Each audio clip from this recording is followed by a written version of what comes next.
page 342, section 19. The immaterial attainments, arupa vajra jhanas. So far, we have finished the attainment of rupa vajra jhanas. So a yogi practices samatha meditation, and he attains first, second, third, fourth, and fifth jhanas. Now he wants to attain the higher jhanas, that is the arupa vajra, immaterial jhanas. So in order to get the arupa vajra jhanas, first, what must he do? Now in the manual, we will read the manual.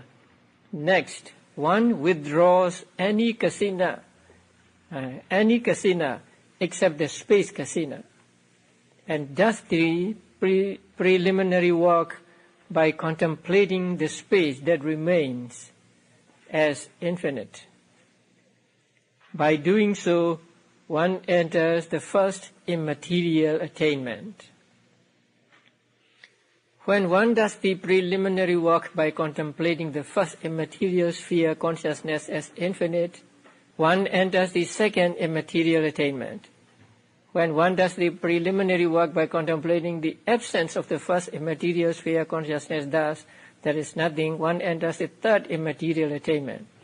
When one does the preliminary work by contemplating the third immaterial attainment, thus this is peaceful, this is sublime, one enters the fourth immaterial attainment. So this is a description of how a yogi attains 4 arupa vajra jhanas. It is very brief, but we should know more about the immaterial jhanas. So first, a person who wants to get the immaterial jhanas or arupa vajra jhanas must see danger in the physical body. There are people who think that because we have physical bodies, say we pick up sticks, weapons, and fight with each other, we have disputes and so on. And also, because we have the physical body, we suffer a lot. We suffer diseases and so on. So this person wants to avoid physical body. Now when he gets to jhanas, even the rupa vajra jhanas, he transcends or he surmounts the physical body, because the object of his jhanas is not the physical body, but the image of the material thing, image of the kasina. Although he has surpassed the physical body, he still does not like the kasina sign, the counterpart sign, right? The object of first, second, third, fourth, fifth jhanas is the counterpart sign. When he does not like the material body, he also does not like the counterpart sign, because counterpart sign is the image of the material thing. So he tries to surmount that patibhaga nimitta, that counterpart sign. In order to surmount that counterpart sign, what he must do is first, he must enter into the jhanas he has already attained. Say, he entered into the fifth jhana. And then after that, he withdraws the kasina, the counterpart sign of kasina.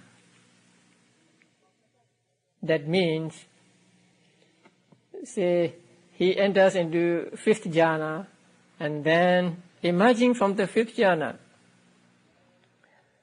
he expands that sign to whatever size he wants. It may cover the whole universe, or it may cover smaller than that. So he must expand that sign as far as he likes, and then he must contemplate on the space touched by the counterpart sign, not on the counterpart sign itself. Oh, that is the difference. Now, when he tries to get first, second, third, fourth, fifth jhana, he tries to concentrate on the counterpart sign. But now, he tries to concentrate on the space taken up by that counterpart sign. That means he stops paying attention to the counterpart sign. So, not paying attention to counterpart sign and paying attention to the space taken up by the counterpart sign is called withdrawing the kasina. Kasina here means not the real kasina, but the sign of the kasina, counterpart sign. So he must withdraw the counterpart sign. And when he withdraws the counterpart sign, he must take one of the 9 kasinas, except the space kasina, because space kasina cannot be removed or cannot be withdrawn, because it is space, and so it cannot be withdrawn. So except that there are 9 kasinas, so he must take any one of the 9 kasinas as an object, and kasina means the counterpart sign, and then he expands it, and then he stops paying attention to the counterpart sign, but instead he pays attention to the space taken up by the counterpart sign. So, and does the preliminary work by contemplating the space. And on that space, he must contemplate as infinite space, infinite space, infinite space many times. And then the hindrances will be suppressed, and his mind becomes concentrated. And so he enters into the first immaterial attainment. That means he gets the first arupa vajra jhana. So in order to get the first arupa vajra jhana first, he must have this passion for rupa, for material things. And then, since he disliked the material things, he also disliked the kasina object, because kasina object is a counterpart of the material thing. And in this case, the Visuddhimagga gives the example. A person who is followed by or who is attacked by a snake. So he runs away and then reach another place. Even after reaching another place, he sees a strip of palm leaf or a rope or even the crack of the earth. He thought it was a snake, and so he doesn't want to look at it. So in the same way, this yogi who hates rupa does not want to see anything connected with rupa, and the counterpart sign is connected with rupa, so he wants to remove it. He wants to discard it. And so when his meditation becomes successful, then he reaches the first arupa vajra jhana. So the first arupa vajra jhana takes what? as object. That space, infinite space as object. And that infinite space is called the space obtained by removing the counterpart sign, or space taken up by the counterpart sign. Now, after getting the first jhana, he wants to go to the second jhana. Then he must find fault with first jhana, because it is close to fifth jhana, and the fifth jhana is close to happiness, sukha, and so on, and so it is not so good. And the second arubhavajara jhana is more peaceful, and so he gets dispassion towards the first arubhavajara jhana and thinks the second arubhavajara jhana as more peaceful, and so he contemplates towards that goal. When one does the preliminary work by contemplating the first immaterial sphere consciousness as infinite, so in that case, he takes the first arubhavajara citta as the object of his meditation. And when he takes that, he says, consciousness, consciousness, consciousness, consciousness, or infinite consciousness, infinite consciousness. So he takes the first arubhavajara jhana as the object of his meditation and dwells upon it again and again and again, and then his mental hindrances subsided and he gains concentration, and so he enters the second arubhavajara jhana. So when arubhavajara jhana arises, it takes the first arubhavajara jhana citta as the object. So that is the second arubhavajara jhana. Again, he wants to go on, so he thinks that second arubhavajara jhana is close to first arubhavajara jhana, which is like an enemy, and third arubhavajara jhana is more peaceful. So he develops dispassion for the second arubhavajara jhana and liking for the third arubhavajara jhana. Now this time he contemplates on the absence of the first arubhavajara jhana consciousness, because when he practices meditation, then the first arubhavajara jhana consciousness is already past, already gone. So there is no first arubhavajara jhana, arubhavajara citta at that moment, and so he takes that absence of first arubhavajara citta as object, and then he must contemplate there is nothing, there is nothing, there is nothing. Then one enters the third immaterial attainment. So he contemplates as there is nothing, there is nothing, there is nothing, and then he developed concentration and mental hindrances subsided, and then he enters the third arubhavajara jhana. The third arubhavajara jhana takes what as object? Absence of the first arubhavajara jhana as object. So that absence is not ultimate reality. So it is concept.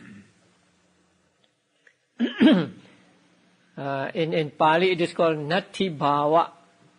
Nati bhava panyati. Absence concept. When one does the preliminary work by contemplating the third immaterial attainment thus, this is peaceful, this is sublime, one enters the fourth immaterial attainment. So after getting the third, he wants to go on to the fourth. Again, he must develop dispassion towards the third arubhavajara jhana and liking for the fourth arubhavajara jhana. And he thinks that fourth arubhavajara jhana is more peaceful, And third Arupa Vajrayana is close to the second Arupa Vajrayana, which is its enemy, and so on. This time, he takes the third Arupa Vajrayana Citta as an object, and then contemplates on it, saying, this is peaceful, this is sublime, this is peaceful, this is sublime. And then, when his mental hindrances subsided and he gets concentration, he enters the fourth Arupa Vajrayana. So when the fourth Arupa Vajrayana arises, it takes the third Arupa Vajrayana Citta as an object. Because preliminary work also takes the third Arupa Vajrayana as object. So, in the Arupa Vajrayana Cittas,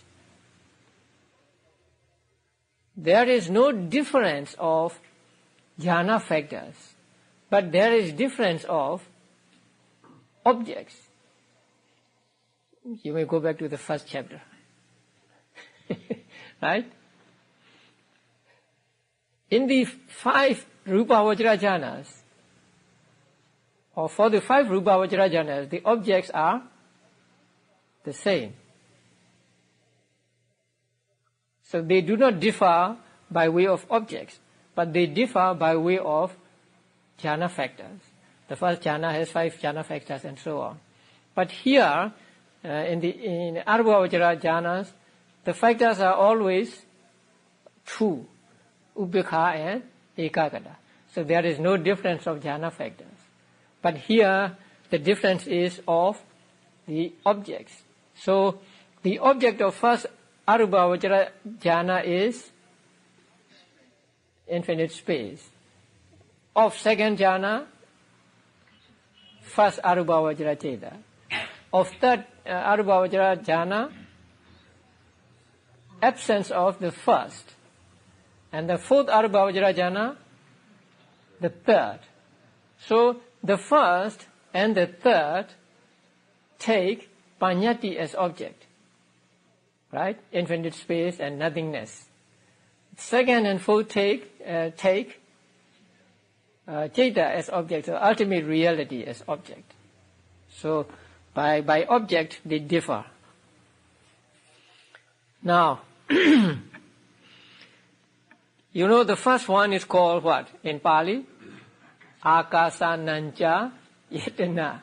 The second one, Viññānañca Yatana. Third one, Akiñcañña Yatana. And fourth one, Nevasañña Nasañña Yatana.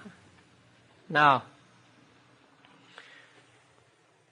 with regard to the fourth one, we need to know some other things. Now, when the yogi practices meditation to get to the fourth Arupa Vajrayana, he takes the third Arupa Vajrayana as object, and then he says, this is peaceful, this is sublime, this is peaceful, this is sublime. So if he is saying this is good, how can he surmount? How can he transcend the third Arupa Vajrayana? The answer is, also he is saying this is peaceful, this is sublime, he doesn't want it. He's just stating the fact that this is peaceful, this is sublime, but he doesn't want to get it. And a simile is given in Visuddhimagga. A king, they would go about the city, and he would see some craftsmen, say, doing their crafts, like ivory, what do you call them? Artists? They make things out of ivory. Ivory carver, yes. So he may see ivory carvers working with particles of ivory on their body and so on.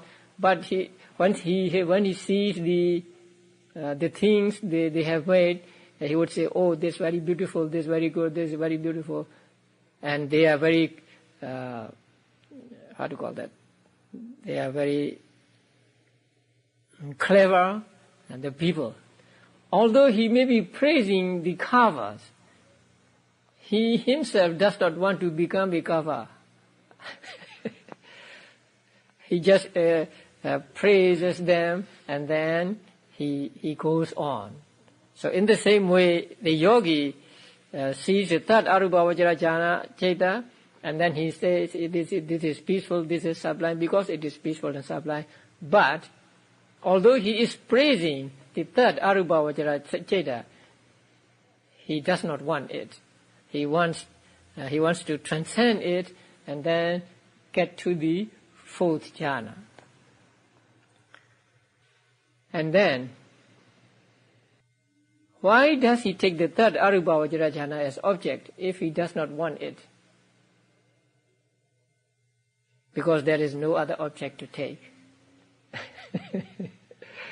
Again, a simile.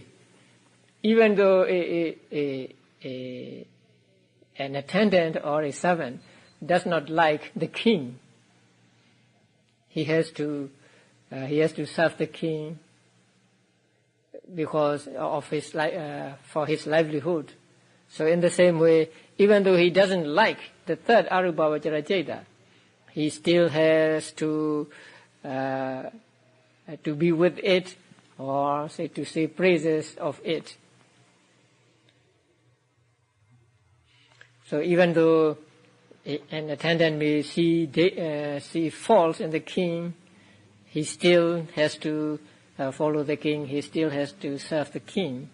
In the same way, even though this person sees danger in the third arubhavajara jhana ceta, he still has to be with it, has to take it as an object and say, this is peaceful, this is sublime. And then the fourth arubhavajara jhana or ceta is called neva sanya na sanya. There are two meanings to this word, neva sanya na sanya. The jhana having no sanya, nor, what shall I say, nor having no sanya.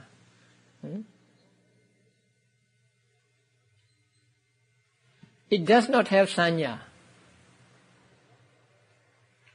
and it does not have not sanya.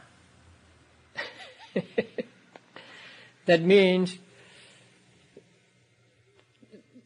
the sanya, actually not only sanya, all mental states in this jhana, they become so fine, so subtle, that it is almost they are almost non-existent. So we can say there is no sanya, no mental activity in this jhana. Although we can say there is no mental activity, almost no mental activity, still there is a very small amount of mental activity, very subtle sanya there. So, neva sanya, na asanya. Neva sanya means not having sanya. Na asanya means not having sanya. So, it is called neva sanya, na sanya. Another meaning is, here, sanya and other mental states are called neva sanya, na sanya, because it is not, or let's say they are not sanya, and they are not sanya. There is a subtle difference. In the first meaning, they do not have sanya and they do not have not sanya. Here, they are not sanya and they are not sanya. That means, although there is sanya, it cannot function properly, it cannot function fully in this jhana. Now, sanya has two functions here. The first one is the usual making marks of the object. The second one is being able to cause dispassion when taken as an object of vipassana meditation. But here, they cannot be taken as the object of vipassana meditation. So, first, they are not full sanya.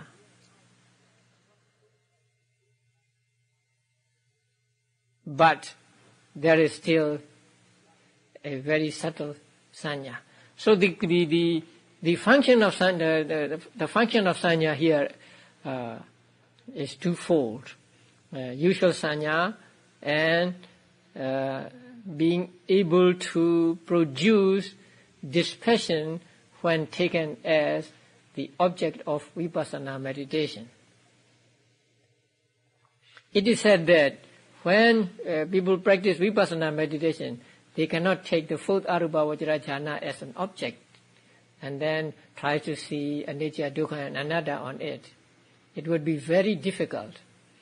Only those who have practiced the regular contemplation, beginning with the 5 aggregates and so on, may be able to contemplate on this, the neva sanya, na sanya, like the Venerable Sāriputra.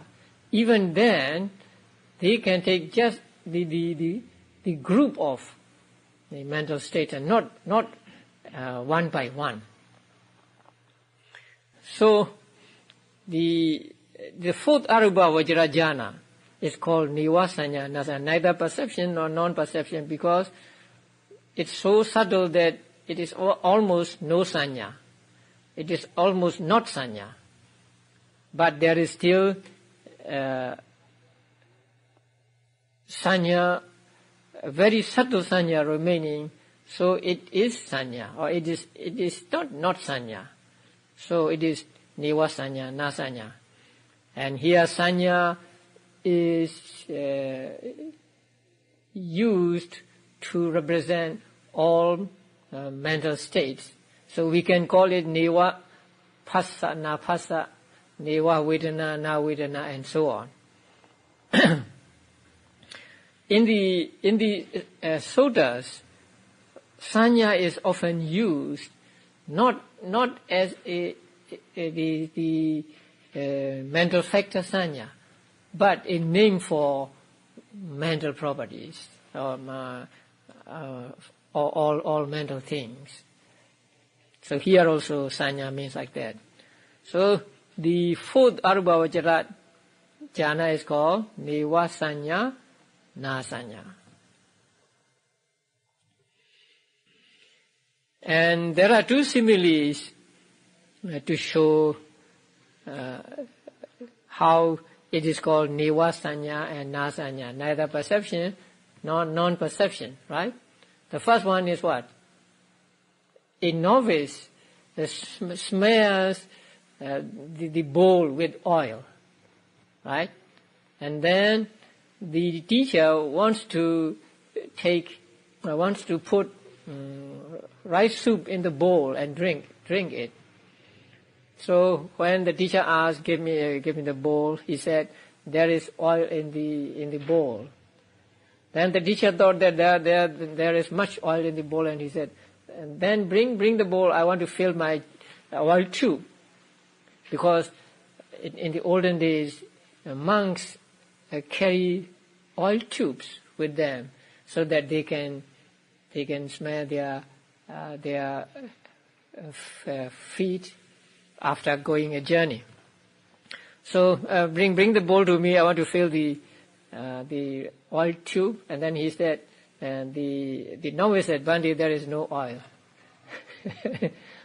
The first, because there is very little oil in the bowl, and it is not proper for monks to to mix what was accepted before and what is accepted now, to mix and eat it. Since it is not proper for monks to do that, the novice said there is no oil, and there is oil, and then when the teacher wants to fill his tube, he said there is no oil. That is one simile. The other is when both go on a journey, the novice sees water on some water on the road, and then he said, "Bhante, there is water." Then the teacher said, "Then give me my bathrobe. I want to take bath." Then he said, "Bhante, there is no water." First he said there is water because it may be enough to wet their feet. But then he said there is no water because there is not enough water to bathe. So in the same way, there is almost no sanya, but there is still sanya. So it is called neither perception nor non-perception, neva sanya, na sanya. And so the sanya here represent all mental activities. Okay, now next section. Ours is with the other 10 meditation subjects.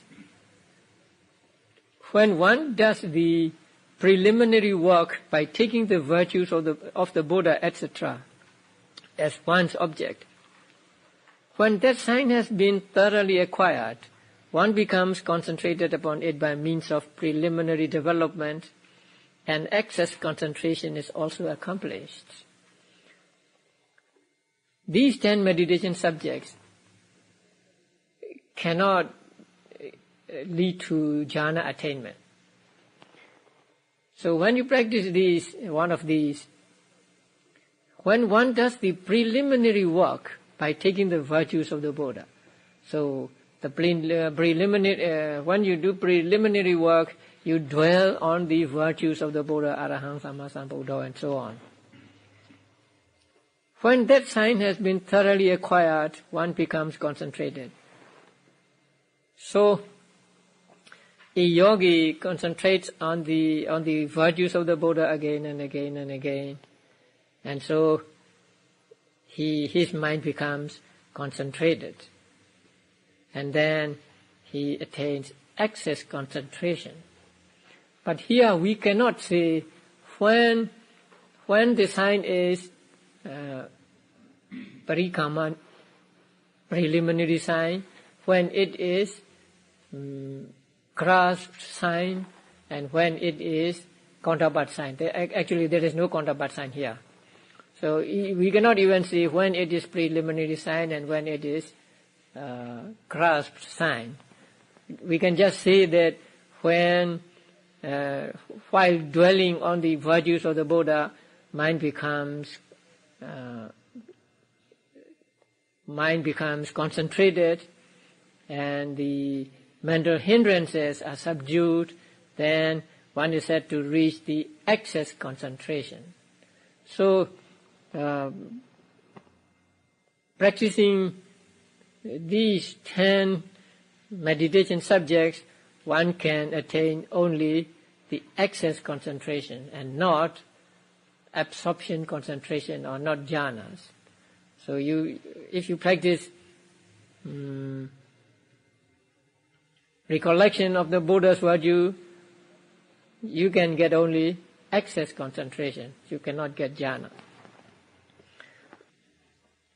Now come the direct knowledge, abhinyas. Special knowledge, we can say, abhinya. Having emerged from the 5th jhana, taken as a basis for direct knowledge, having adverted to the resolution, etc., when one does the preliminary work, one enters into the 5th fine material sphere jhana, occurring by way of direct knowledge with respect to such objects as visible forms, etc. Now, when a person wants to get the direct knowledge or abhinya, Now he must practice meditation again. So having emerged from the fifth jhana, taken as a basis for direct knowledge. So if a person wants to get direct knowledge, first he enters into the fifth jhana as a basis. Having adverted to the resolution, etc. That means, let's say for example, a person wants to create 100 images of himself, like Chula Pantaka. So if he wants to do that, first he enters into the fifth jhana, and then gets out of that jhana, and then do the preliminary, do the adverting. That means, may I become 100%, may I become 100%, something like that. When one does the preliminary work, then one enters into the fifth fine material sphere. Then the fifth Rupa Vajra jhana arises in him. But in that case, that Rupa Vajra jhana is not ordinary Rupa Vajra fifth jhana, but it is called Abhinya, direct knowledge. So direct knowledge or Abhinya means fifth Rupa Vajra jhana, but not ordinary fifth Rupa Vajra jhana. It is especially developed fifth jhana. And the Abhinya takes visible forms, etc. as object. So Abhinyas can take, some can take visible objects as objects, some can take audible objects as objects, and some can take many objects as objects. So how many steps do you see in this passage? First, he enters into the fifth jhana, and then, having adverted to the resolution, etc., when one does the preliminary work. So preliminary work is the second step. And then one enters into the fifth fine material sphere jhana, or Abhinya, third step. So in the manual, we find 3 steps. Each step is actually one kind of thought process. So first, the basis jhana. Second, preliminary work. Preliminary work is manodwara viti. It is not jhana viti. And then abhinya viti, fifth jhana as abhinya. So there are 3 steps.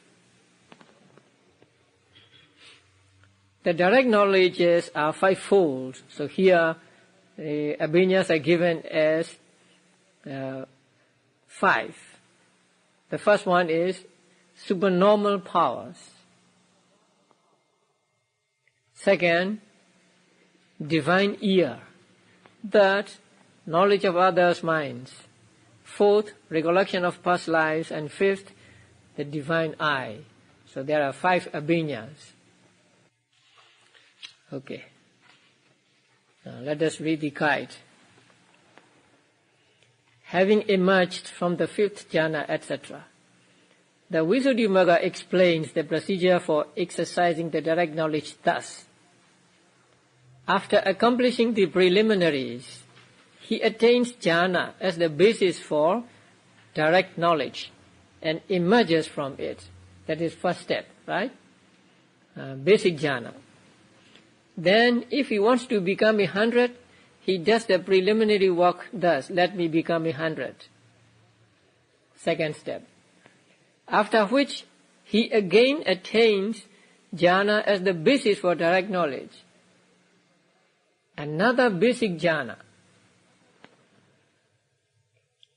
Then he emerges from that jhana and resolves. Resolves here means he reaches abhinya. He becomes 100 simultaneously with the resolving consciousness. Resolving consciousness here means abhinya consciousness, 5th jhana consciousness. So here how many steps do you see? 5th jhana as a basis for direct knowledge. That is one step, right? And then preliminary work, second step. And then basic jhana again, third step. And then abhinya, fourth step. So in Visuddhimagga, 4 steps are given, not 3. Basic jhana, preliminary work, another basic jhana, and abhinya. So the basic jhanas are for strengthening the jhanas. But in the manual, only 3 are shown, right? Basic jhana, preliminary work, and then abhinya. So the second basic jhana is not mentioned in the manual, but it is given in Visuddhimagga. So the teacher said that it may be possible to get to abhinya without the second basic jhana. If a person is very adept at jhanas, he is very familiar with jhanas, then he may not need the second basis jhana. So 4 steps or 3 steps. Now the direct knowledges of Eightfold One supernormal powers include the ability to display multiple forms of one's body, like creating multiple forms. So Chulapantaka creates 100 images of himself to appear and vanish at will. So you can appear and you can vanish as you wish. To pass through walls unhindered. So to dive in and out of the earth. You can dive into the earth and you can come out of the earth. To walk on water, to travel through the air, to touch and stroke the sun and moon. You are sitting here and then you can you put your hand out and then you can touch the sun and moon, and to exercise mastery over the body as far as the Brahma world. So these are the supernormal powers you can do if you get the first abhinya, which called supernormal powers. And the second abhinya is divine ear. Enables one to hear subtle and coarse sounds, both far and near. So if you have divine ear, you can hear sounds far away, subtle sounds or coarse sounds.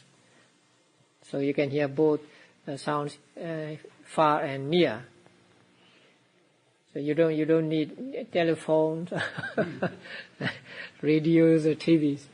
The divine ear. Number 3, the knowledge of others' minds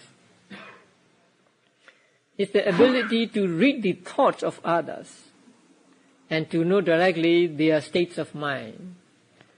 So you can get into their mind and know what they are thinking, what state of mind they possess. So this is the ability to read the thoughts of others. And then number 4 is the recollection of past lives. Is the ability to know one's past births and to discover various details about those births. That is, how he was born there, in what clan he was born, how long he lived, what food or what things he made use of, and so on. So all details about the births. That is called a recollection of past lives. And number 5 is the divine eye. It's the capacity for clairvoyance. That means to see, which enables one to see heavenly and earthly events. So you can see the heavenly beings as well as earthly beings, heavenly events, earthly events, both far and near. So the divine eye is the ability to see heavenly and earthly events both far and near. Included in the divine eye is the knowledge of the passing away and rebirth of beings. Chutupa pata jnana, that is, direct perception of how beings pass away and re-arise in accordance with their karma. So this is included in the divine eye, or it is a variety of divine eye. First, a person practices divine eye, and then he sees beings passing away and being reborn. These kinds of direct knowledge are all mundane and are dependent on mastery over the fifth jhana. So if you do not get to the fifth jhana, you cannot get abhinyas. The text also mentioned a sixth direct knowledge. There is one more direct knowledge, one more abhinya, that is the sixth one. And this is the knowledge of the destruction of taints, asavakkaya jnana, which is supramundane and arises through insight. So it arises through vipassana meditation. So we see here how many abhinyas? 1, 2, 3, 4, 5, and then Chutupa Jnana 6, Asavakkaya 7. There is one more. That is called Anagadansa, seeing the future. Seeing the future is also included in the divine eye. So all in all, there are 1, 2, 3, 4, 5, 6, 7, 8. 8 abhinyas. The 7 are mundane, and asavakkaya jnana is supramundane. Sometimes we just say there are 5 abhinyas. Sometimes we say there are 6 abhinyas. So when we say 5, we mean the 5 mentioned here. When we mean 6, we mean these 5 plus asavakkaya jnana, supramundane. Sometimes you may say there are 7 abhinyas. That means Chutupa jnana and Anagadansa jnana included in Dibba Chakku, the divine eye. So, only when one gets the abhinya can one experience, or can one show miraculous happenings like multiple forms and so on. So, attainment of jhana, ordinary jhana, attainment of jhana alone cannot make one fly through the air and so on. Only when one gets abhinya can one fly through the air. Okay, these are the 5, 6, 7, 8 abhinyas. So this is the end of the samatha meditation. So in the samatha meditation, there are 3 signs, right? And then 3 developments, or 3 bhavanas. 3 signs are preliminary, grasped or learning sign, and counterpart sign. And the three developments are preliminary, access, and absorption. So then what is the correspondence between these signs and developments? Preliminary sign corresponds with preliminary development, and then grasped sign corresponds with still preliminary development, and then Counterpart sign corresponds with both access and absorption concentration. Yeah. So the object of the access and absorption concentration is the same, the counterpart sign. Okay, we go to Vipassana meditation.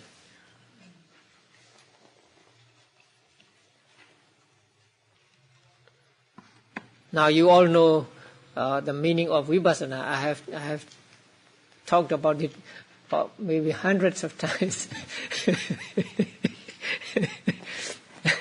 So, seeing in various ways. We and Pasana. Pasana means seeing, seeing means knowing, and we means various ways, and so seeing in various ways. And seeing in various ways means seeing mental and physical phenomena as impermanent, suffering, and not soul. First, the manual gives something like a table of contents. So in insight meditation, the compendium of purification is sevenfold. So the Vipassana meditation is described in 7 stages of purification. The first one is purification of virtue or purification of sila. The second one is purification of mind. The third, purification of view. 4, purification by overcoming doubt. 5, purification by knowledge and vision as to what is the right path and what is not the right path. 6, purification by knowledge and vision of the way, that means of the practice. And 7, purification by knowledge and vision. So these are the 7 stages of purification. And Vipassana will fit into these 7 stages of purity. And these 7 stages of purity are to be attained in sequence. That means you cannot skip these purities. Say, if you do not have the first purity, purity of virtue, you cannot get purity of mind. If you do not have purity of mind, you cannot get purity of view, and so on. So they are to be attained in sequence, say one after another.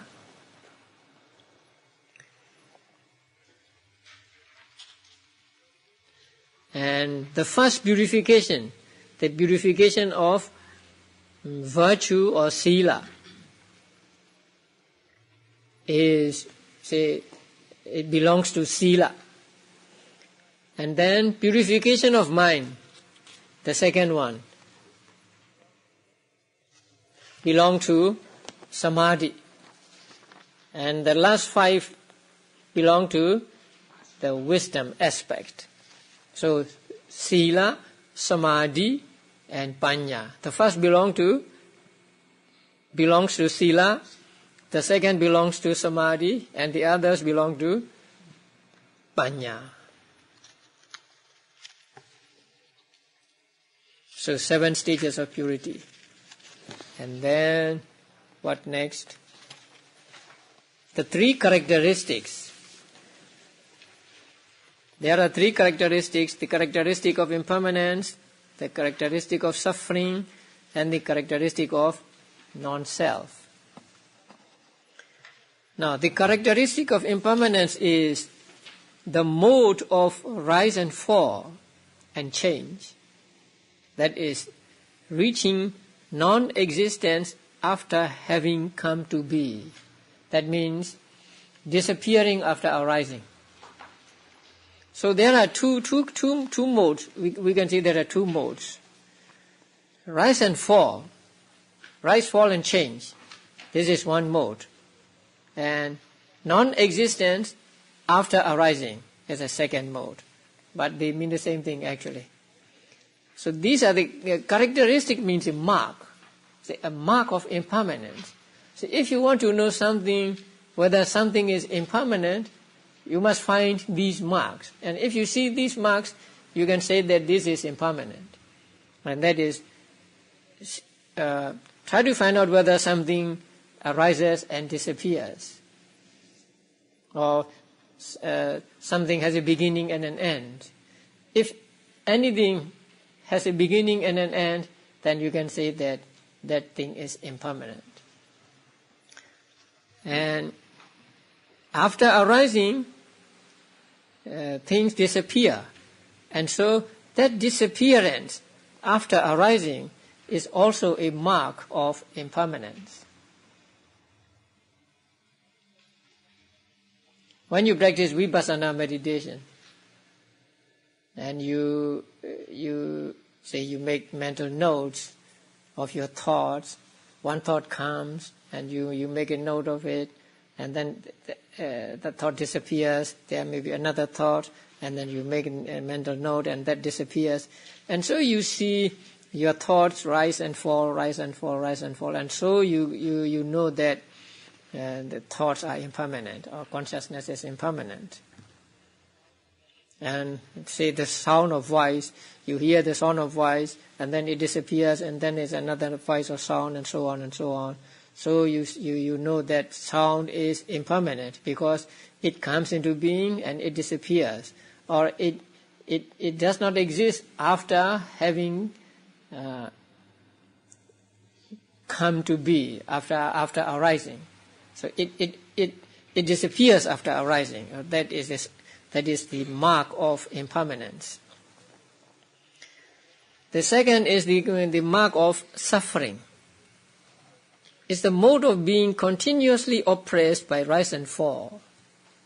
So whenever we hear the word suffering, we just understand it to mean painful. But here, not necessarily painful, but being continuously oppressed by rise and fall. That is the mark of being dukkha. If you want to know whether something is dukkha or not, you have to see whether it is oppressed by arising and disappearing. That means whether it is impermanent or not. When you see through vipassana meditation, when you see phenomena rise and fall, rise and fall, rise and fall, say you take one object as the object of meditation, and it disappears, and then you take another, and so you see all things just rise and fall, rise and fall, rise and fall, and so when you see things rising and falling, continuously, then you get the sense of the being oppressed by rise and fall. That being oppressed by rise and fall, continuously oppressed by rise and fall, is the mark of being dukkha. That is why everything conditioned is called dukkha, right? 5 aggregates of clinging are dukkha. So according to this definition, sukha vedana is also dukkha. Somanasa is also dukkha. So we must understand that. It is dukkha not because it is painful, but it is impermanent. It is oppressed by rise and fall, because somanasa comes and then goes. So somanasa is also dukkha.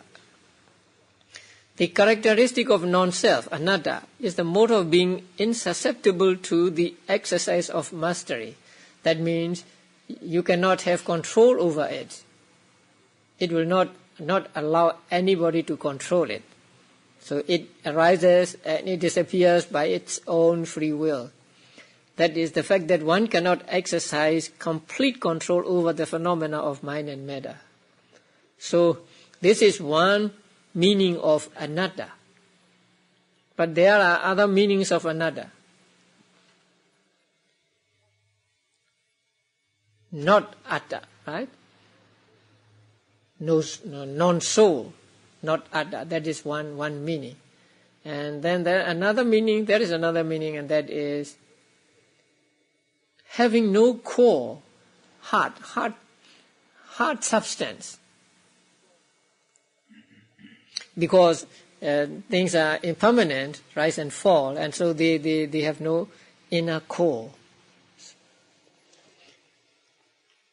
But here, the having no control over it is described as a mark of non-self or mark of anatta. So these are the three characteristics. And these three characteristics will be discovered by those who practice vipassana meditation. So we don't have to deliberately try to find or try to see these characteristics. But as we go along with our meditation, and when we begin to see objects clearly, when we begin to see the objects come and go, then we discover the characteristic of impermanence. When characteristic of impermanence is seen, then characteristic of suffering is also seen. Because whatever is impermanent is suffering. And whatever is impermanent and suffering is no soul. So when you see impermanence, you see suffering, and you see non-self also. The three contemplations: contemplation of impermanence, contemplation of suffering, and the contemplation of non-self. That means when you see the impermanence, then that is the contemplation of impermanence. When you see the suffering nature, then the contemplation of suffering. And when you see non-self nature, then it is the contemplation of non-self. So they will be explained later. And then the 10 insight knowledges. There are more than 10 actually, but here only 10 are mentioned. So these 10 are: 1, knowledge of comprehension. That means actually knowledge of anicca, dukkha and anatta of nama and rupa. 2nd, knowledge of rise and fall of formations. 3rd, knowledge of the dissolution of formations. 4th, knowledge of dissolving things as fearful. That means seeing phenomena as fearful, dangerous. And 5th, knowledge of fearful things as, dangerous. In Burmese, we do not translate the adinawa as danger. We translate adinawa as faults. So you find faults with mental and physical phenomena. You see faults. And 6th, knowledge of disenchantment with all formations. That means you become dispassionate towards these phenomena. And 7th, knowledge of desire for deliverance. So when you become disenchanted, when you become dispassionate, then you have the desire for deliverance. You want to get out of it. And 8th, knowledge of reflecting contemplation. That means in order to gain deliverance, you have to make further effort. And then the 9th is knowledge of equanimity towards formations. And that is the highest form of vipassana knowledge. So during that stage, equanimity towards formations means you don't have to make effort to be mindful. You don't have to make effort to see the characteristics. So they just present, the objects just present themselves to you, and your understanding or your noting just arises. So you don't have to make effort. That is what is called equanimity towards formations. And then 10th is knowledge of conformity. And here knowledge of conformity means knowledge during the moments of parikama, upachara, anuloma.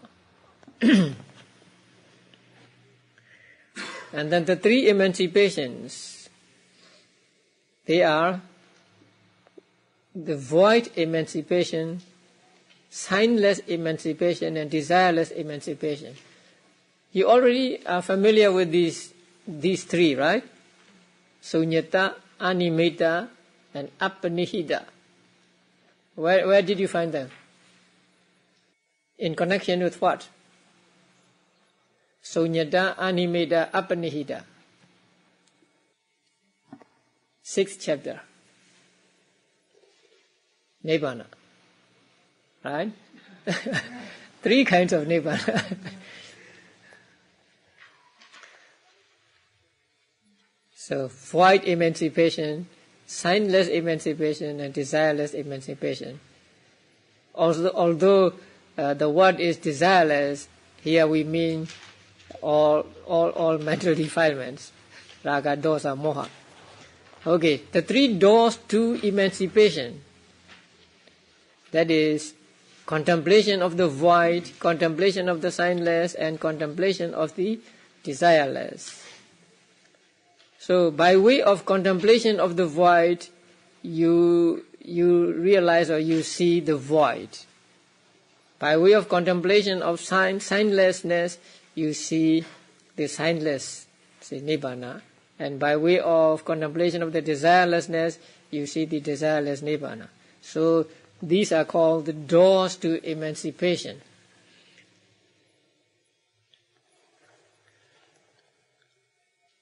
So this is something like, these categories will be explained in the course of the following exposition. So this is like a table of contents. Now the first purification of virtue, purification of sila. Actually, purification of sila is not yet vipassana.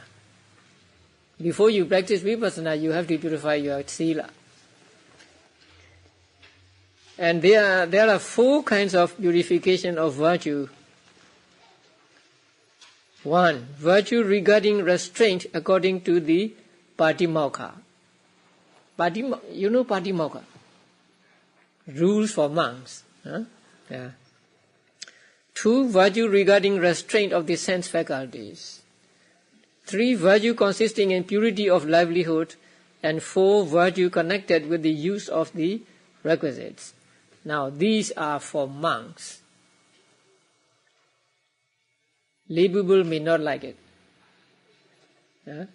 When Visuddhimagga explains sila, it explains for monks. Monk sila, no 5 silas or no 8 precepts or 10 precepts found in Visuddhimagga. Because Visuddhimagga was written by a monk for monks, and so monks' virtue or monk sila was described there. So here also monk sila was given. So there are 4 kinds of silas monks have to keep, and they are one is the real sila, the observance of the rules of Patimokkha.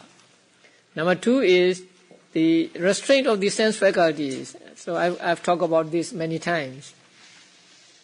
That means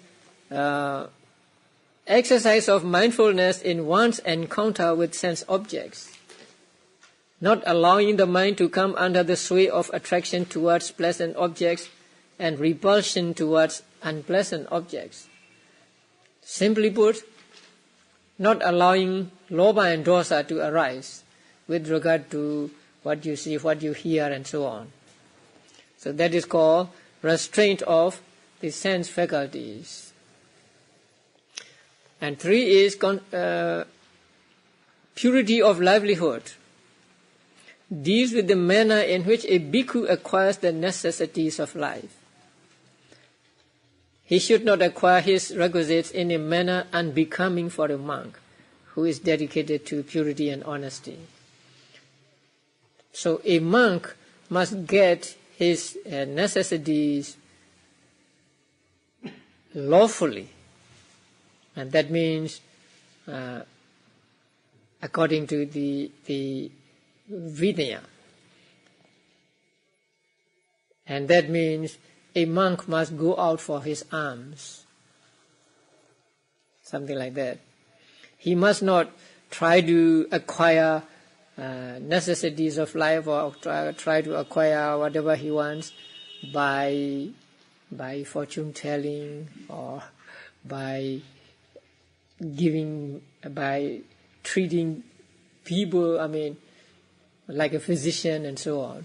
So these are called unlawful livelihood or bad livelihood for monks. So actually monks are not to resort to such means to get things. So the purity of livelihood of virtue means getting one's requisites in a manner becoming for a monk. And the 4th one is virtue connected with the use of the requisites. Means that the bhikkhu should use the 4 requisites after reflecting upon their proper purpose. So monks are trained to reflect or to make reflections whenever he uses robes, alms, food, lodging, and medicine. And there is a formula for each of these 4 requisites. And a newly ordained samanera or a newly ordained monk is first taught these reflections. Because it is said that if a monk makes use of these requisites without reflection, then he uses the requisites by debt. So he must make reflections whenever he uses robes and so on. So these 4 are called purity of sila. When a monk keeps all these 4 pure, then his virtue or his sila is said to be pure, or he has accomplished the purification of virtue, the first stage of purification. What about lay people? In order to get purification of virtue, what must they do? Take precepts, right? Yeah. And how many precepts must they take? Minimum of 5, right? So they may take 8 precepts, or they may take 10 precepts. And there are 2 kinds of 8 precepts. One is the regular one you take, and the other is called Abhidhammattha-saṅgaha. That means abstaining from 3 bodily misconduct, 4 verbal misconduct, and then unlawful livelihood. So these are called Abhidhammattha-saṅgaha. So the minimum requirement is to keep 5 precepts. So if you keep 5 precepts, your moral conduct is said to be pure, or you have accomplished the first stage of purification. And for lay people, it is not so difficult to achieve purity of moral conduct, because for lay people just need to make a resolution that I will not break these rules in the future, and then take the rules and keep them. Then a lay person's purity of moral conduct is said to be accomplished. That means lay people do not need to be pure in their moral conduct for a long time before they practice meditation. And there are stories, I've told you these stories many times. A fisherman, so Buddha went to a fisherman, and then he preached to him, and he became a Sotapanna, right? And there were two pickpockets. They went to pickpocket when Buddha was teaching, and one succeeded in picking a pocket, and the other got interested in the teachings, and then he became a Sotapanna. So, for lay people, it is enough if their the moral conduct is purified just before the practicing meditation. And it is not so difficult for lay people to achieve the purity of sila. But for monks, it is not so easy, because in the Patimokkha rules there are different grades, or say the difference in gravity of the rules. There are some rules, minor rules, which can be absorbed easily just by confession. But there are some rules, to get free from them, you have to, a monk has to stay under probation for as long as he conceals his transgression. That means if he conceals for 1 day, he has to be on probation for 1 day. If he conceals for 1 month, then he has to be under probation for one month, and so on. And then at the end, when he was accepted back into the fold of Sangha, 20 monks are, at least 20 monks are needed. So, for monks to achieve purification of virtue is not so easy as for lay people. Whether you are a lay person or a monk, if you want to practice meditation, then you have to achieve this stage of purification first. And then the next one is purification of mind. There are two kinds of samadhi. Purification of mind consists of two kinds of concentration, namely excess concentration and absorption concentration.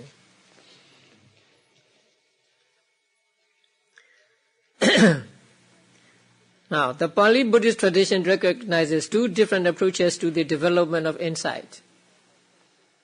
That means there are two kinds of persons who practice meditation to reach enlightenment. The first one is called samatha yanika. Yana means vehicle, samatha means samatha, and ika means having. So having samatha as a vehicle. Such a person practices samatha first and may get upachara samadhi or appana samadhi. That means may get upachara samadhi or jhana. And then, after that, taking the upachara samadhi or jhana as object, he practices vipassana meditation. So such a person is called a samatha yanika. Samatha yanika does not mean that he practices samatha only, but he uses samatha as a vehicle to practice vipassana and to gain enlightenment. So after he attains a jhana, he attains excess concentration or jhanas, then he practices vipassana on the jhanas or on the miscellaneous formations. Now the second one is called vipassana yanika. A person who has vipassana as a vehicle. Yes. This person does not practice samatha meditation at all. He just practices vipassana meditation. And as he goes along practicing vipassana meditation, he gains concentration. So that concentration can be called samatha, but not a technical, not in a technical sense. So this person practices samatha first, vipassana first, and then gains concentration. So when he gains concentration, he penetrates into the true nature of things.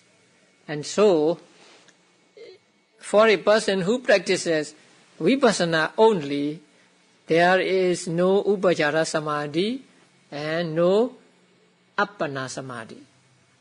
For him, for him, purification of mind means not upajara samadhi or appana samadhi. There is another kind of samadhi for him, and that is called momentary concentration, khanika samadhi. Momentary concentration is not mentioned here. Here, as well as in the Visuddhimagga, when describing two kinds of, when describing concentration.